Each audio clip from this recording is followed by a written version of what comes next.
Hola amigos, welcome back to a new video. So my name is Catherine and I have been teaching or tutoring English on italki for the past few months. I recently hit the 100 listen milestone, so I thought today I'd make a video about just things I've learned throughout my time on italki and yeah, just general advice, experience, tips, etc, etc. So let's jump into it. So the first tip is to be quite specific on your profile. So it's good to list your hobbies, your interests, and really try and be specific, because when people are choosing an English teacher, someone that they can relate to, most of the time on italki it's pretty casual and people are wanting kind of like a conversation style lesson, especially if you're a community tutor. People just want other people that seem nice and seem friendly and seem like you guys would have stuff to talk about. Number two is to take lessons. In the beginning, I don't know why, but I never took any lessons. I think I just didn't want to spend the money to be honest with you.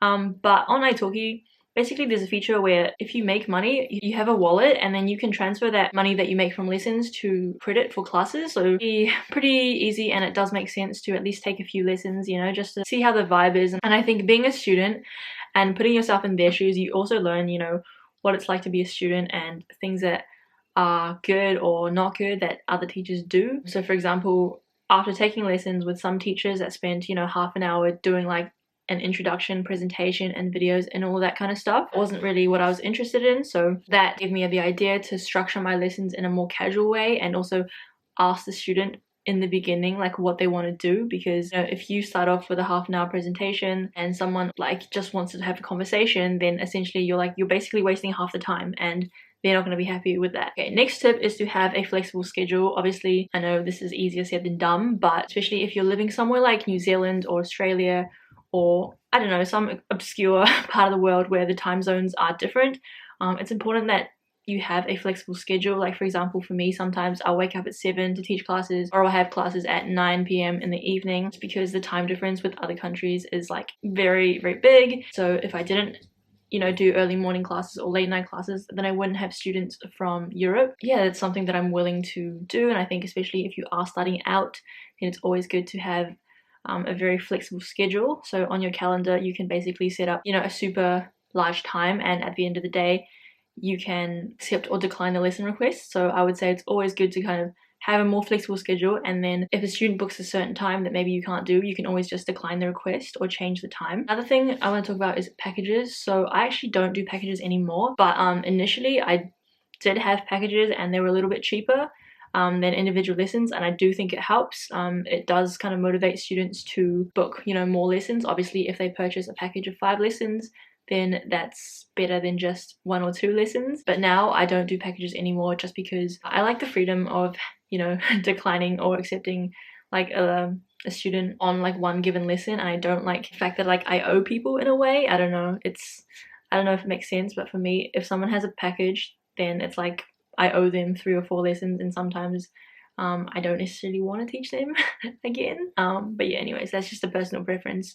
I think it's definitely good to at least try to have packages, and then you can always decide later on if you want to get rid of it or not. The next points are to do with like lessons and specifically. So number 1 is to dig deep and go in depth when you are having conversations, especially if you are a community tutor and like me, your lessons are largely based on conversation. To keep the conversation going and to basically put it bluntly, like pass the time, you have to dig deep and you have to go in depth, especially if the student is not talking a lot. If you ask a question like, what's your job, right? They might give you a 1-word answer, but then you can say, okay, how long have you been working there? What's your favorite part of the job? What's your least favorite part of the job? What's your role? What's your responsibilities? How long does it take you to get to work? Just try and dig deep, and don't just ask one question and then a completely separate question. So you can, each thing that you talk about, like try to really go deep and be specific. Another thing that's important is to ask if the speed that you're speaking at is okay, and always kind of err on the side of caution. So don't just ask a student, does that make sense? And then if they say yes, like don't just take it as a yes, because sometimes people will be like, oh yeah, I understand, but they don't actually understand. So always double check your understanding. Also, don't be afraid of pauses. Sometimes they can be really helpful. They give not only you time to think, time to rest, but also the student time to think and time to jump in as well. Because if you're constantly speaking and asking questions, then they might not feel comfortable to kind of interrupt you, and you know, it might just feel like an interrogation. So that's why it's always good to take pauses as well. And on that note, it's also good to not be afraid of talking. I know when I first started, I wanted my lessons to be focused on the student, you know, since they're here to learn, and I wanted them to have that time to speak. But sometimes, especially if students have a lower level, or even if they have a higher level, it's always good to hear like native speakers as well, since they can learn new phrases from you and they can learn from listening to you. So don't be afraid to, you know, go have a little monologue every now and then. Don't be afraid to speak, you know, for like 20-30 seconds. You don't need to just be saying, okay, cool, and then ask a question straight away. It's good to talk for a little while so then they can have a rest and they can practice their listening skills also. The next point is on correcting. So I think it's really important to discuss beforehand how the student wants the lesson to be. So for example, some people, they want you to correct every single thing and they're here to learn and they want to know their mistakes. Other people may be just wanting to have a conversation. They're just, you know, wanting to practice speaking basically, and they don't really care if they make, you know, one tiny mistake. So yeah, I think it is kind of, you have to use your discretion and you have to kind of feel it out, because you don't want to be, you know, overly correcting someone like every 5 seconds if they're making mistakes.